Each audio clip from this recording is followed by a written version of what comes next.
नमस्कार. मराठी माती चॅनलवर आपले मनापासून स्वागत आहे. आज आपण पाहणार आहोत श्रीकृष्णाने युधिष्ठिर वगळता 4 पांडवांना केलेला अतिशय सुंदर उपदेश. चला तर मग सुरुवात करूया. कलियुग. कृष्णाने सांगितलेले कलियुग काय आहे? एकदा 4 पांडव युधिष्ठिर वगळता भगवान श्रीकृष्णाला विचारतात, कलियुग काय आहे आणि कलियुगात काय होईल? या प्रश्नावर कृष्ण हसला आणि म्हणाला, कलियुगात काय परिस्थिती असेल त्याचे मी तुम्हाला प्रात्यक्षिक दाखवतो. असे म्हणून त्याने आपल्या भात्यातून 4 बाण घेतले आणि धनुष्याच्या साह्याने 4 वेगळ्या दिशेला सोडले आणि 4ही पांडवांना ते बाण घेऊन येण्याची आज्ञा दिली. सर्व 4ही पांडव बाणाच्या शोधात वेगवेगळ्या दिशेने गेले. जेव्हा अर्जुनाने बाण शोधून तो उचलला तेव्हा त्याला मंजूळ आवाज ऐकू आला. तो त्या आवाजाकडे वळला.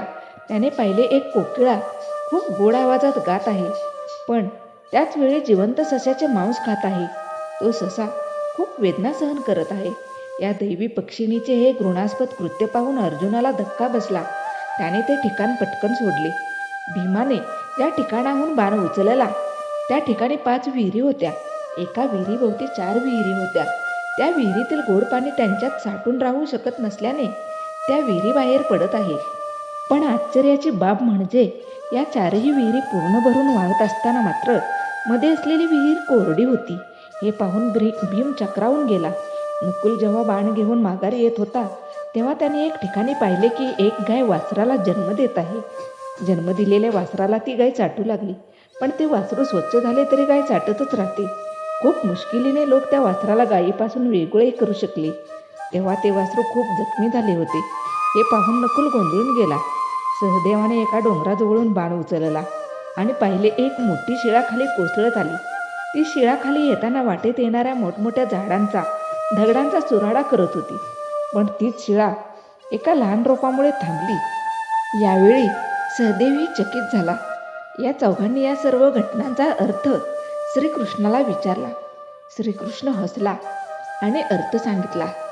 कलियुगात धर्मगुरूंचा आवाज खूप मधुर असेल आणि खूप ज्ञानही असेल, पण ते साधकांचे शोषण करतील, जसं कोकिळा त्या सस्याचे करत होती.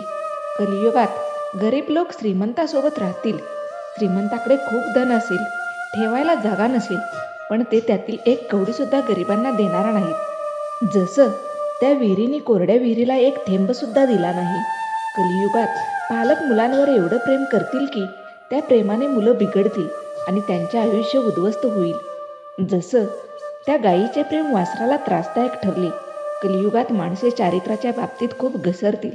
जसे ती शिळा डोंगरावरून घसरली आणि त्याचे अधःपतन काही केल्या थांबणार नाही, पण सर्वात शेवटी सत्कर्म, सत्संगती, भगवत भक्ती व देवाचे नाम त्यांचे संरक्षण करील, त्यांचा उद्धार होईल.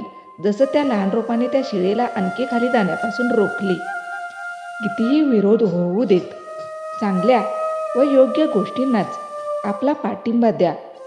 जसे कर्म तसे फळ, असा हा श्रीकृष्णाने 4 पांडवांना केलेला उपदेश तुम्हाला आवडल्यास नक्की लाईक करा, शेअर करा आणि तुम्ही जर चॅनलवर नवीन असाल तर चॅनलला सबस्क्राईब करायला विसरू नका. धन्यवाद.